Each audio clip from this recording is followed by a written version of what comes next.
Okay, so what is a theory? From this perspective of mine, at least, if we put truth and epistemology aside and just think of it in evolutionary terms, this may be unfamiliar to you if you don't have behavioral training. I think it comes naturally to those few of us who still do. I would say a good theory is one which survives. This is good for the theory. It's not necessarily good for us. It has to be talked about. It has to be debated and maintained, because if it's merely in the pages of books, it is not living to or surviving to the same extent. What is survival in this context? Again, irrelevant truth value of the theory or use value. It survives if it gets cited. That's the academic context we've constructed. It survives if it gets funding, if it has impact in the sense of even mere public awareness. I'll come back to implicit attitudes research in a minute. That has now got cited in US presidential debates. I would say that theory is flourishing. It is a good theory insofar as it survives. It could have policy implications, and one of the key ones, it creates jobs for those who work within them and on them. So it's better to think of theory in this context as a living entity.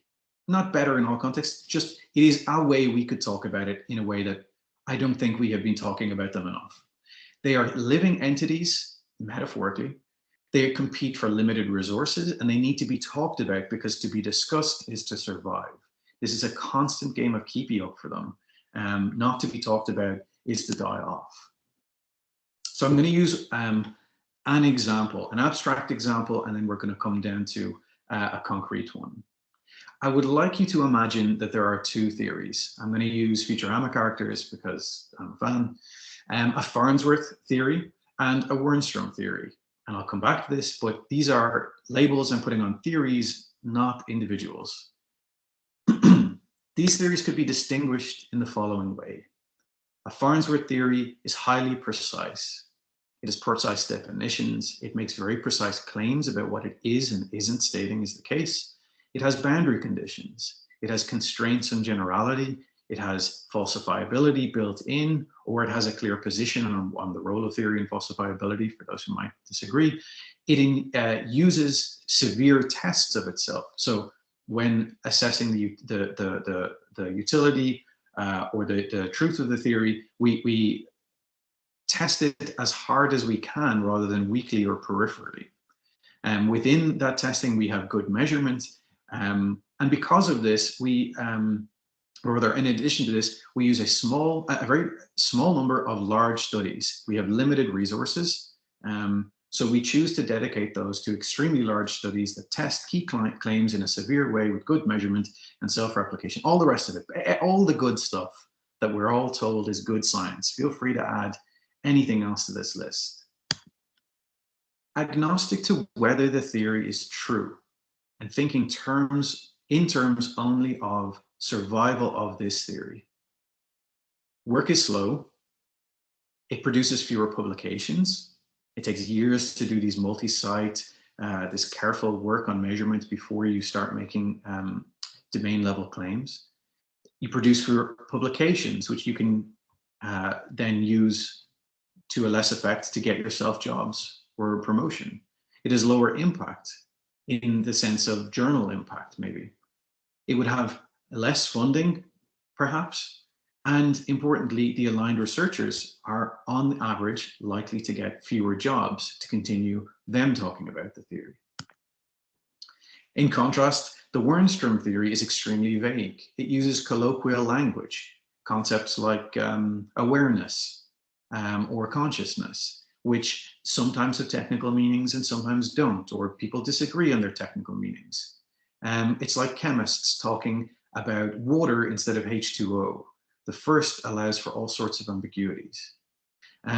Its impact is implied rather than realized. So this would be huge if true, with more emphasis on the huge if and less on the whether it is true. In testing it, we would test weak tests of its peripheral claims rather than its core ones. We might indulge in things like hypothesizing after results are already known, retreating to auxiliary and rescue hypotheses. So adding to the theory in some way when a key part of it is undermined. I'll come back to this with examples. And we would generally use parrot studies. You can see where I'm going with this. Work is fast. There are many publications. There are high impact or merely implied high impact. We are only, as I like to say to some of my friends, we're only N years away from a real discovery here, where N is about the length of my current grant. I'll attract more funding, I'll get more aligned researchers to get more jobs. Generally, it will flourish. I think Futurama might say this better than I will, so I'll play this and hopefully everyone can hear. We might have to cut it out for the YouTube. Wernstrom, the very same. Dr. Wernstrom, can you save my city? Of course, but it'll cost you. First, I'll need tenure. Done. And a big research grant. You got it. Also, access to a lab and 5 graduate students, at least 3 of them Chinese. All right, done. What's your plan? What plan? I'm set for life. Au revoir, suckers. That rat, do something. I wish I could, but he's got tenure. Now that might sound cynical, but it does get to the point of what I'm saying. You can, and where you here is a theory. A theory can dodge ever really being tested, falsified, supported or not, as long as it can keep expanding and acquiring resources. It's really important that I reiterate, though, that what I'm saying here is completely agnostic to researchers' intentions. It doesn't require any cynicism. No bad actors are necessary here. Just between theory variation, competition, and selection. Just keep the usual core properties of evolution, but in this case, apply to the theories. Wernstrom's here are theories, not theorists. So I'm not looking to take a pop at anyone. I'm not saying anyone is acting personally badly. I'm describing the selection